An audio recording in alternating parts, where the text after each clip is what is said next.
Counsellor M Srinivasan ರವರ ಹುಟ್ಟು ಹಬ್ಬ ಸಂಭ್ರಮ ಆಚರಣೆ ಸಹಸ್ರ ಸಂಖ್ಯೆಯ ಅಭಿಮಾನಿಗಳು ಮತ್ತು ಎಲ್ಲ ಜನಸಾಮಾನ್ಯರು ಹಾಗೂ ಎಂ ಶ್ರೀನಿವಾಸನ್ ಎಜುಕೇಷನಲ್ ಮತ್ತು ರೂರಲ್ ಡೆವಲಪ್ಮೆಂಟ್ ಟ್ರಸ್ಟ್ ವತಿಯಿಂದ ಕೌನ್ಸಿಲರ್ ಎಂ ಶ್ರೀನಿವಾಸನ್ ರವರ ಜನ್ಮದಿನ ಪ್ರಯುಕ್ತ 2025 ಮತ್ತು 26ನೇ ಸಾಲಿನ ಎಸ್ಎಸ್ಎಲ್ಸಿ ವಿದ್ಯಾರ್ಥಿಗಳು ಮತ್ತು ದ್ವಿತೀಯ ಪಿಯುಸಿ ವಿದ್ಯಾರ್ಥಿಗಳ ಹೆಚ್ಚು ಅಂಕ ಗಳಿಸಿದ ವಿದ್ಯಾರ್ಥಿಗಳ ಸನ್ಮಾನ ಮತ್ತು ಪ್ರೋತ್ಸಾಹ ಹಣ ನೀಡಿ ಗೌರವಿಸಿದ್ದರು. ಸಮಾಜದಲ್ಲಿ ಎಲ್ಲ ಜನಸಾಮಾನ್ಯರು ಮತ್ತು ಬಡ ಕುಟುಂಬಗಳ ಆಶಾದಾಯಕ ಸೇವೆ ಮನೋಭಾವವುಳ್ಳ 24 ಗಂಟೆ ಸೇವೆ ಸಲ್ಲಿಸಿದ ಗೌರವಾನ್ವಿತ ಡಾ. ಚಂದ್ ರಕಲಾ ಮೇಡಂ ರವರ ಕುಟುಂಬದವರು ಮತ್ತು ಈ ದಿನ ಇವರ ಸೇವೆ ಸಮಾಜದಲ್ಲಿ ಮಾದರಿಯಾಗಿದೆ. ಈ ದಿನ ಕಾರ್ಯಕ್ರಮ ಸಾಕ್ಷಿಯಾಗಿದೆ. ಕಾರ್ಯಕ್ರಮದಲ್ಲಿ ತಾಲೂಕು ಸಮಸ್ತ ಜನತೆ ಹಾಗೂ ಗೌರವಾನ್ವಿತ ಗಣ್ಯರು, ಹಿರಿಯರು, ಪ್ರಮುಖರು, ಯುವ ಮುಖಂಡರು, ಎಲ್ಲ ಸಮುದಾಯದ ಜನಸಾಮಾನ್ಯ ಅಭಿಮಾನಿಗಳು, ಸ್ನೇಹದ ಬಳಗದವರು, ವಿವಿಧ ಜಿಲ್ಲಾ ಮತ್ತು ತಾಲೂಕು ಹೋಬಳಿ ಗ್ರಾಮಗಳ ವಿಶ್ವಾಸ ಪಡೆದ ಎಲ್ಲ ಜನರ ಭಾಗವಹಿಸಿ ಕಾರ್ಯಕ್ರಮ ಎಂದು ನೋಡದ ಈ ದಿನ ವಿಜೃಂಭಣೆ ಸಂಭ್ರಮ ಆಚರಣೆ ಯಶಸ್ಸುಗಳಿಸಿದರು. ಈ ಕಾರ್ಯಕ್ರಮಕ್ಕೆ ಬಂದಿರುವ ಗೌರವಾನ್ವಿತ ಎಲ್ಲರಿಗೂ ಡಾ. ಚಂದ್ರಕಲಾ ಮೇಡಂ ಅವರ ಕುಟುಂಬ ಮತ್ತು ಮಾಜಿ ಗ್ರಾಮ ಪಂಚಾಯಿತಿ ಸದಸ್ಯರು ಆನಂದ್ರವರ ಹೃತ್ಪೂರ್ವಕ ಕೃತಜ್ಞತೆ ಮತ್ತೊಮ್ಮೆ ವ್ಯಕ್ತಪಡಿಸಿದರು.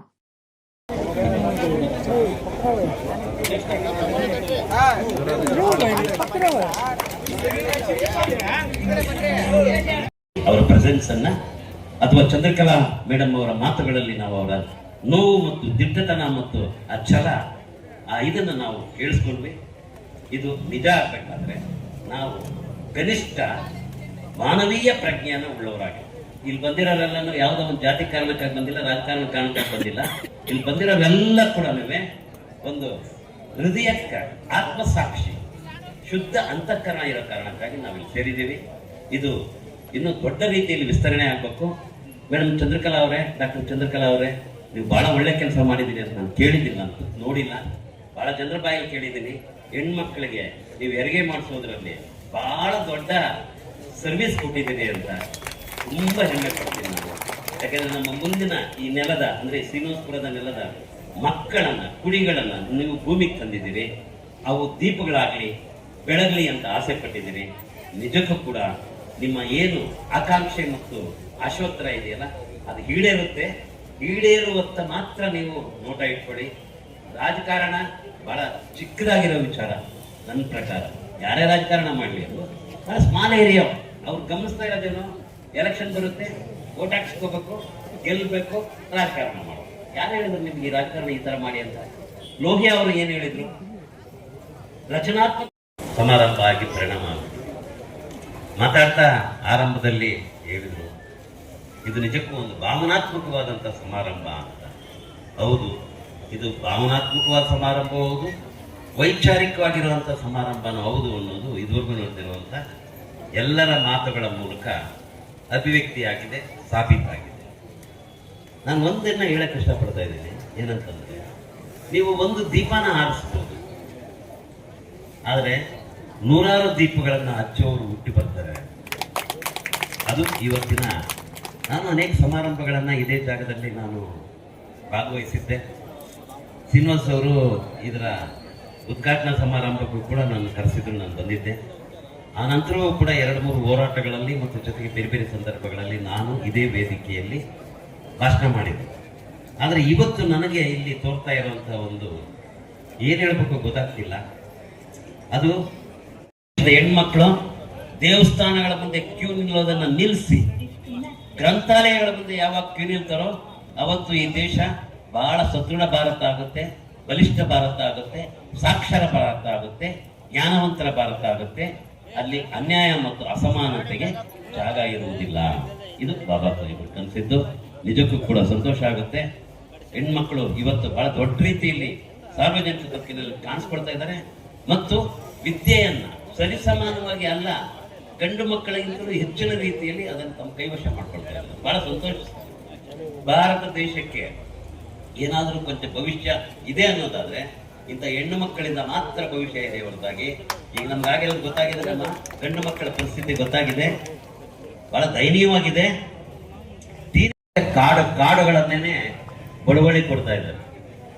ಅದ್ರ ಒಳಗಡೆ ಶ್ರೀಮಂತವಾಗಿರುವಂತಹ ಖನಿಜ ಸಂಪತ್ತುಗಳು ತುಂಬಿದೆ ಛತ್ತೀಸ್ಗಢ ಮತ್ತು ಆ ಭಾಗದಲ್ಲಿ.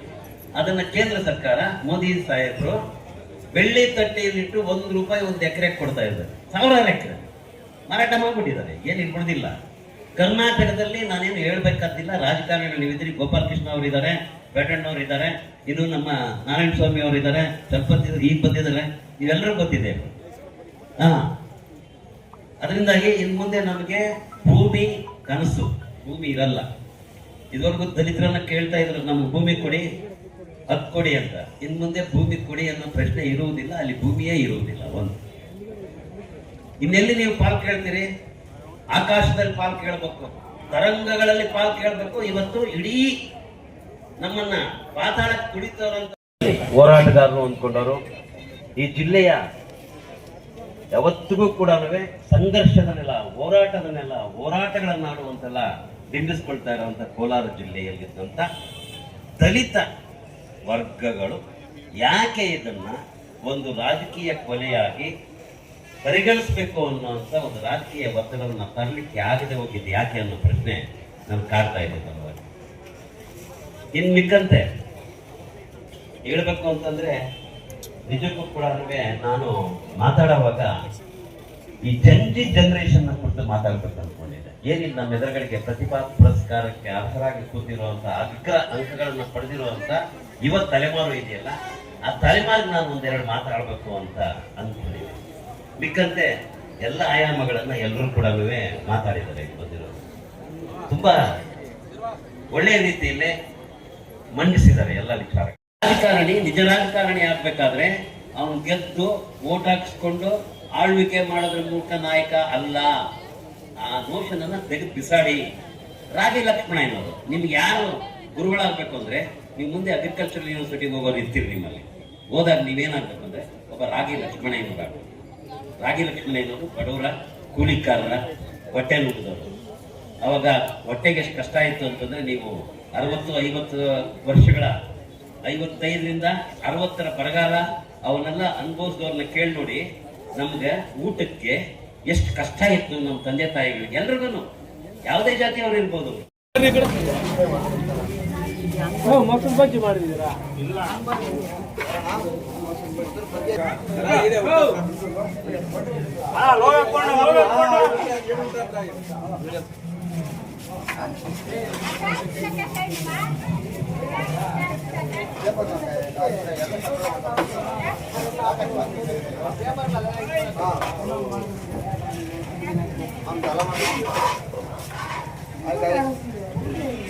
ಬನ್ನಿ ಬನ್ನಿ ಬನ್ನಿ.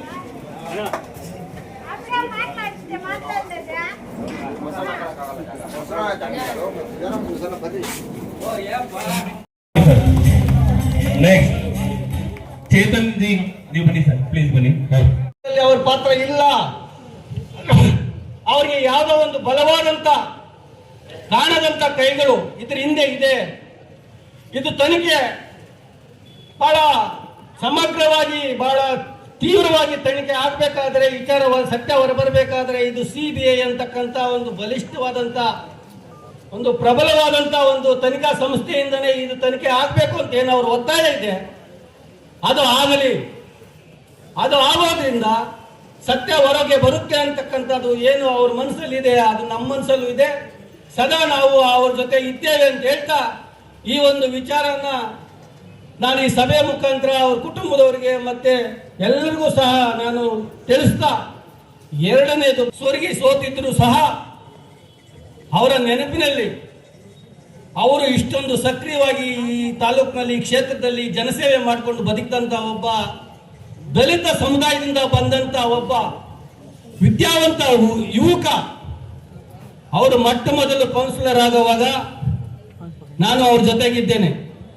ಈಗ ತಿಮ್ಮಯ್ಯನವರು ಯಾರೋ ಒಬ್ಬರ ಹೆಸರನ್ನ ಪ್ರಸ್ತಾಪ ಮಾಡಿದ್ರು, ಖಾದರ್ ಅವ್ರ ಹೆಸರು ಹೇಳಿ ಅಂತ. BG ಖಾದರ್ ಅವರು, BV ವೆಂಕಟರೆಡ್ಡಿಯವರು, ಶ್ರೀನಿವಾಸ್ ಅವರು, ನಾನು, ಸಿದ್ದಾರೆಡ್ಡಿ ಅವರು, ನಾವೆಲ್ಲ 80ರಿಂದ ಈ ಕ್ಷೇತ್ರದಲ್ಲಿ ಒಟ್ಟಿಗೆ ರಾಜಕೀಯ ಮಾಡಿದಂಥವ್ರು. ಮೊಟ್ಟ ಮೊದಲನೇದಾಗಿ ಅವರು ಈ ಪುರಸಭಾ ಸದಸ್ಯರಾಗುವಾಗ ಅದಕ್ಕೂ ಮೊದಲು ನಮ್ಮ ರಾಜಣ್ಣವರು, ಇಂದ್ರಾಭವನ್ ರಾಜಣ್ಣವರು, ಇನ್ನೂ ಕೆಲವು ಸ್ನೇಹಿತರು ಒಂದು ಕನ್ನಡ ಸಂಘಟನೆ ವಿಚಾರದಲ್ಲಿ ನನಗೆ ಮೊದಲು ಪರಿಚಯ ಆದಂಥವ್ರು. ಆವತ್ತಿಂದ ಇವತ್ತುವರೆಗೂ ಸಹ ಅವರ ವಿಶ್ವಾಸ, ರಾಜಕೀಯವಾಗಿ ಬೇರೆ ಬೇರೆ ಪಕ್ಷದಲ್ಲಿ ಇದ್ರೂ ಕೂಡ ನಮ್ಮ ಜೊತೆ ವಿಶ್ವಾಸವಾಗಿ ಇದ್ದೇವೆ. ಕೆಲವೊಂದು ವಿಚಾರಗಳು ಬಂದಾಗ ನನಗೆ ಅವರಿಗೆ ರಾಜಕೀಯ ವಿಚಾರಗಳನ್ನ ನಮ್ಮದೇ ಆದಂತ ರೀತಿಯಲ್ಲಿ ನಾವು ವಿರುದ್ಧವಾಗಿ ಹೋರಾಟನೂ ಸಹ ಮಾಡಿದ್ದೀವಿ ಅಂತ ಹೇಳ್ತಾ, ಇಂಥ ಒಬ್ಬ ಶ್ರೀನಿವಾಸ್ ಅವರ ಒಂದು ಜನ್ಮದಿನದ ಸಂದರ್ಭದಲ್ಲಿ ಒಂದು ಪವಿತ್ರವಾದಂತ ಒಂದು ಕಾರ್ಯಕ್ರಮವನ್ನು ನಡೆಸ್ತಾ ಇದ್ದಾರೆ ಚಂದ್ರಕಲಾ ಅವರು ಮತ್ತು ಅವರ ಕುಟುಂಬದವರು. ನಿಜವಾಗ್ಲೂ ಅವರಿಗೆ ಧನ್ಯವಾದಗಳು ಮೇಡಮ್ನವರೇ. ನೀವು ಯಾವುದಕ್ಕೂ ಸಹ ಎದೆಗುಂದಬೇಡಿ, ಯಾವುದಕ್ಕೂ ಸಹ ಅಧೈರ್ಯ ಮಾಡಬೇಡಿ.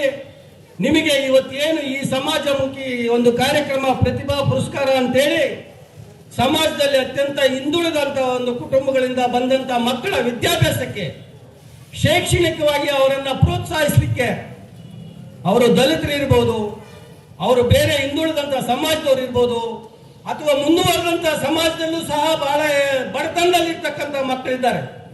ಸಮಾಜ ಮುಂದುವರೆದಿದ್ರು ಕೂಡ ಮೇಲ್ವರ್ಗದ ಸಮಾಜದಲ್ಲಿ ಇದ್ರೂ ಕೂಡ ಕೆಲವರು ಇವತ್ತು ಕೂಲಿ ಮಾಡಿ ಜೀವನ ಮಾಡ್ತಕ್ಕಂತ ಒಂದು ಕುಟುಂಬಗಳಿದೆ. ಅಂತವರ ಮಕ್ಕಳನ್ನು ಸಹ ಗುರುತಿಸಿ ಅಭಿವೃದ್ಧಿ ಆಗಲಿ, 100ಕ್ಕೆ 100ರಷ್ಟು ಈ ಕ್ಷೇತ್ರದಲ್ಲಿ ಸಾಕ್ಷರತೆ ಬೆಳೆಯಲಿ. ಸಾಕ್ಷರತೆ ಬೆಳೆದಿದ್ದಾಗ ಆರ್ಥಿಕತೆ ಬೆಳೀತದೆ, ಆರ್ಥಿಕತೆ ಬೆಳೆದಾಗ ಸಾಮಾಜಿಕ ಒಂದು ಅಭಿವೃದ್ಧಿ ನಾಗರಿಕತೆ ಬೆಳೀತದೆ ಅಂತ ಹೇಳ್ತಾ ಒಂದು ಪವಿತ್ರವಾದಂತಹ ಒಂದು ಕಾರ್ಯಕ್ರಮ ಮಾಡ್ತಾ ಇದ್ದೀರಿ. ನಿಮಗೆ ದೇವರು ಆ ಶ್ರೀನಿವಾಸ್ನವರ ಜ್ಞಾಪಕದಲ್ಲಿ ನೀವು ಸದಾ ನೆಮ್ಮದಿಯಿಂದ ಬದುಕಿ ನಿಮ್ಮ ಕುಟುಂಬಕ್ಕೆ ಒಳ್ಳೆಯದಾಗಲಿ ಅಂತ ಹೇಳ್ತಾ, ಭಗವಂತನು ಎಲ್ಲ ರೀತಿ ನಿಮಗೆ ಆರೋಗ್ಯಪೂರ್ಣವಾದಂಥ ಆಯುಷನ್ನು ಲಭಿಸಲಿ ಅಂತ ಹೇಳ್ತಾ ನನ್ನ ಮಾತನ್ನ ಮುಗಿಸ್ತಾ ಇದ್ದೇನೆ. ನನಗೆ ಮಾತನಾಡುವಂತ ಅವಕಾಶ ಕೊಟ್ಟಂತ ನಿಮ್ಗೆಲ್ಲರಿಗೂ ವಂದಿಸಿ ನನ್ನ ಮಾತು ಮುಗಿಸ್ತಾ ಇದ್ದೇನೆ. ಜೈ ಶ್ರೀನಿವಾಸ್. ಪಕ್ಷದಲ್ಲಿ ನಂದೇ ಒಂದು ರಾಜಕೀಯ ಭಿನ್ನಾಭಿಪ್ರಾಯಗಳು ನಮ್ಮ ಪಕ್ಷದ ಜೊತೆ ಬಂದಾಗ ನನಗೆ ಒಂದು 2 ಸಲ ನನ್ನನ್ನು ಪ್ರತ್ಯೇಕವಾಗಿ ಮಾತನಾಡಿ, ಇಲ್ಲ ನೀನು ಈ ತರ ರಾಜಕಾರಣ ತಟಸ್ಥವಾಗಿರಬಾರ್ದು, ನೀನು ಮುನ್ನೆಲೆಗಿರಬೇಕು, ನಿನ್ನ ಭವಿಷ್ಯ ಬಹಳ ಉಜ್ವಲವಾಗಿದೆ, ನಾವೆಲ್ಲ ನಿನ್ನ ಜೊತೆ ಇದ್ದೀವಿ, ಖಂಡಿತ ಈ ಒಂದು ರಾಜಕಾರಣದಲ್ಲಿ ಈ ಕ್ಷೇತ್ರದಲ್ಲಿ ನೀವು ನಾವೆಲ್ಲ ಒಗ್ಗಟ್ಟಾಗಿರ್ಬೇಕು ಅಂತೇಳಿ ಸುಮಾರು 2-3 ಸಲ ನನ್ನ ಜೊತೆ ಖಾಸಗಿಯಾಗಿ ಮಾತನಾಡಿದಂಥ ಸ್ನೇಹಿತ ಅಂದ್ರೆ ನನ್ನ ಸ್ನೇಹಿತ ಶ್ರೀನಿವಾಸ್ ಅವರು. ಅಷ್ಟನ್ನು ಹೇಳ್ತಾ 2 ನಿಮಿಷದಲ್ಲಿ 2 ವಿಚಾರನ ಮಾತನಾಡಕ್ಕೆ ಇಲ್ಲಿ ಇಷ್ಟಪಡ್ತೇನೆ. ಈ ಒಂದು ವೇದಿಕೆಯಲ್ಲಿ 2 ಪ್ರಮುಖವಾದಂತ ವಿಚಾರ. ಸ್ನೇಹಿತರೆ, ಅವರ ಹತ್ಯೆ ಆಗಿ ಇವತ್ತಿಗೆ ಬಹುಶಃ 3 ವರ್ಷ ಆಗಿದೆ. 3 ವರ್ಷ ಆದರೂ ಕೂಡ ಅವರ ಕುಟುಂಬಕ್ಕೆ, ಅವರ ಬಂಧುಗಳಿಗೆ, ಅವರ ಅಭಿಮಾನಿಗಳಿಗೆ ಈ ಹತ್ಯೆ ಹೆಂಗಾಯ್ತು, ಯಾಕಾಯ್ತು, ಹತ್ಯೆ ಮಾಡಿದಂಥವರು ಅಷ್ಟೊಂದು ಪರಾಕ್ರಮಿಗಳು ಅಲ್ಲ, ಅಷ್ಟೊಂದು ಬೇರೆ ವಿಚಾರದಲ್ಲೂ ಸಹ ಹತ್ಯೆ ಮಾಡ್ತಕ್ಕಂಥ ಒಂದು ಧೈರ್ಯ ಮಾಡ್ತಕ್ಕಂಥವ್ರು ಅಲ್ಲ, ಇದು ಸತ್ಯ ಹೊರಗೆ ಬರಬೇಕು ಅಂತೇಳಿ ಅವರು ಹೋರಾಟ ಮಾಡ್ತಾ ಇದ್ರು ಸಹ ಇವತ್ತಿಗೂ ಸಹ ಅವರಿಗೆ ಒಂದು ಸಮಾಧಾನವಾದಂತ ಒಂದು ಉತ್ತರ ಸಿಕ್ಕಿಲ್ಲ, ಸಮಾಧಾನ ಸಿಕ್ಕಿಲ್ಲ ಅಂತಕ್ಕಂಥದ್ದು ಇವತ್ತಿಗೂ ಸಹ ಅವರ ಕುಟುಂಬದ ಜೊತೆ ಆ ವಿಚಾರಗಳನ್ನ ನಾವು ಯಾವತ್ತೂ ಸಹ ಅವ್ರ ಜೊತೆ ಹಂಚಿಕೊಳ್ತಾ ಇದ್ದೇವೆ. ನಾನು ಈ ವೇದಿಕೆ ಮುಖಾಂತರ ಈ ರಾಜ್ಯ ಸರ್ಕಾರಕ್ಕೆ ಒತ್ತಾಯ ಮಾಡ್ತಕ್ಕಂಥ ವಿಚಾರ ಏನಂದ್ರೆ, ಇವತ್ತಿನ ಈ ರಾಜ್ಯ ಸರ್ಕಾರದ ಗೃಹ ಸಚಿವರು ಅದೇ ಸಮುದಾಯಕ್ಕೆ ಸೇರಿದಂಥವ್ರು ಪ್ರಿಯಾಂಕ ಖರ್ಗೆ ಅವರು, ಮತ್ತೊಬ್ಬರು ಶ್ರೀನಿವಾಸ್ಗೆ ನನಗೆ ಬಹಳ ಆತ್ಮೀಯರು ಡಾಕ್ಟರ್ ಪರಮೇಶ್ವರ್ ಅವರು, ಇವತ್ತಿನ ಕಂದಾಯ ಸಚಿವರು, ಅವತ್ತು ಕೊಲೆ ಆದಾಗ ಅವರು ಗೃಹ ಸಚಿವರು. ಇವರಿಬ್ರು ಸಹ ಏನು ಈ ಕುಟುಂಬಕ್ಕೆ ಇವತ್ತಿಗೆ 3 ವರ್ಷ ಆದರೂ ಸಹ ಏನು ಸಮಾಧಾನ ಹೇಳಿದ್ದಾರೆ, ಇದಕ್ಕೆ ಕೊನೆ ಹೇಳಿ, ಇದಕ್ಕೆ ಒಂದು ಅಂತಿಮ ತೀರ್ಮಾನ, ಇದೊಂದು ಸಮಾಧಾನ ಹೇಳಿ, ಸಮಾಜಕ್ಕೆ ಒಂದು ಉತ್ತರ ಕೊಡಿ.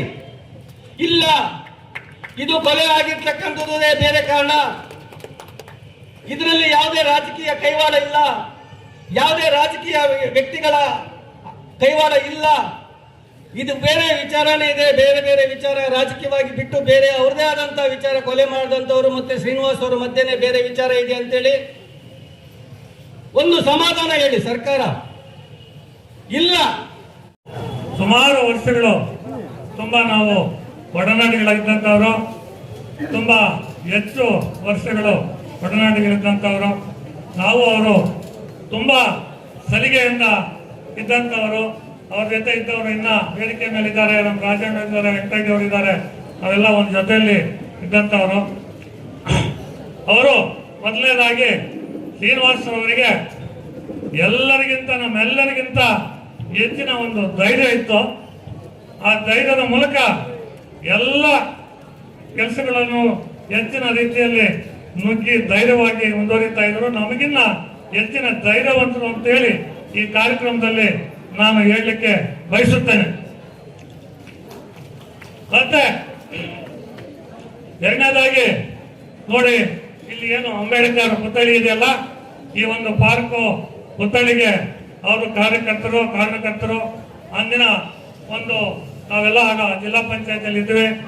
ಆಗ ಅವರು ಈ ಒಂದು ಅವರ ಒಂದು ಇನ್ಫ್ಲೂಯೆನ್ಸ್ ಉಪಯೋಗಿಸಿ ಈ ಒಂದು ಜಾಗವನ್ನು ಈ ಪುತ್ಥಳಿಗೆ ಒಂದು ರಿಸರ್ವ್ ಮಾಡಿ ಈ ಒಂದು ಅಂಬೇಡ್ಕರ್ ಪುತ್ಥಳಿಯನ್ನು ಆಡಲು ಅವಕಾಶ ಮಾಡಿಕೊಟ್ರು. ಅವರು ಕಾರಣಕರ್ತರು. ಅವರಿಗೆ ಆ ಒಂದು ಕಾರ್ಯಕ್ರಮಕ್ಕೆ ಸಮಸ್ತ ಈ ತಾಲೂಕಿನ ಎಲ್ಲ ನಾಗರಿಕರ ಪರವಾಗಿ ಈ ಕಾರ್ಯಕ್ರಮ ಮುಖಾಂತರ ನಾನು ದಿವಂಗತ ಶ್ರೀನಿವಾಸರವರಿಗೆ ಅಭಿನಂದನೆಗಳು, ಧನ್ಯವಾದಗಳನ್ನು ಹೇಳಲಿಕ್ಕೆ ಬಯಸುತ್ತೇನೆ. ಮಧ್ಯೆ ಇದ್ದಾರೆ, ಇದು ಯಾರಿಗೂ ಆಗಲ್ಲ. ನಿಮ್ಗೆ ಈ ಪರಿಸ್ಥಿತಿ ಬರ್ತೋ ಇಲ್ಲೋ ಗೊತ್ತಿಲ್ಲ. ನಿಮ್ಗ ಇಂಥ ಜನಗಳ ಮುಂದೆ ಜನ್ಮ ದಿನಾಚರಣೆ ಸತ್ತ ಮೇಲೂ ಆಚರಣೆ ಮಾಡಿಸ್ಕೊತೀರಿ ಅನ್ನೋದು ಗ್ಯಾರಂಟಿ ಇಲ್ಲ. ಆದ್ರೆ ಶ್ರೀನಿವಾಸನ್ ಅವರು ಅವರ ಜನ್ಮ ದಿನಾಚರಣೆ ಕುಟುಂಬದವರು ಮಾಡುವಾಗ ಇಷ್ಟು ಸಾವಿರಾರು ಸಂಖ್ಯೆಯಲ್ಲಿ ಬರ್ತಾರಂತ ಹೇಳಿದ್ರೆ ಶ್ರೀನಿವಾಸನ್ ಅವರು ಸತ್ತಿಲ್ಲ, ಗೆದ್ದಿದ್ದಾರೆ, ಜನಗಳ ಮಧ್ಯೆ ಇದ್ದಾರೆ. ಅವರು ನಂಬಿದ್ದ ಬಾಬಾ ಸಾಹೇಬ್ ಅಂಬೇಡ್ಕರ್ ಮೌಲ್ಯಗಳು. ಶ್ರೀನಿವಾಸಪುರ ತಾಲೂಕಲ್ಲಿ ಇತಿಹಾಸ ನಿರ್ಮಾಣ ಮಾಡಿರ್ತಕ್ಕಂಥ ಒಬ್ಬ ಹೋರಾಟಗಾರ ಅಂದ್ರೆ ಅದು ಎಂ ಕೌನ್ಸಿಲರ್ ಶ್ರೀನಿವಾಸನ್ ಅವರು. ಯಾವುದರ ಮೂಲಕ? ಬಾಬಾ ಸಾಹೇಬ್ ಅಂಬೇಡ್ಕರ್ ಅವರ ಪ್ರತಿಮೆನ ಯಾವ ತಾಲೂಕಲ್ಲಿ ತಾಲೂಕು ಆಫೀಸ್ ಮುಂದೆ ಹಾಕಿರುವಂತದ್ದು ನಾನು ನೋಡಿಲ್ಲ. ಬಾಬಾ ಸಾಹೇಬ್ ಅಂಬೇಡ್ಕರ್ ಅವರ ಪ್ರತಿಮೆ ಅದಕ್ಕೆ ಕಾರಣ ಅವರು ಮೂಲ. ಅದ್ರ ಜೊತೆಗೆ ಅವ್ರ ಕೈ ಜೋಡಿಸಿದಂತ ಇವತ್ತೆಲ್ಲ ಮಾತಾಡೋದಲ್ಲ, ಅವರು ಕೂಡ ಕಾರಣರು. ಇತಿಹಾಸ ಇದು. ಎಲ್ಲಿವರೆಗೆ ಅಂಬೇಡ್ಕರ್ ಉದ್ಯಾನವನ ಇಲ್ಲಿ ಜೀವಂತವಾಗಿ ಅದು ಕಳಕಳೆಯಾಗಿ ಇರ್ತದೋ ಅಲ್ಲಿವರೆಗೂ ಶ್ರೀನಿವಾಸನ್ ಅವರು ಬದುಕಿದ್ದಾರೆ ಅನ್ನೋದು ನಾವು ಯಾರು ಮಡಿಬಾರ್ದು.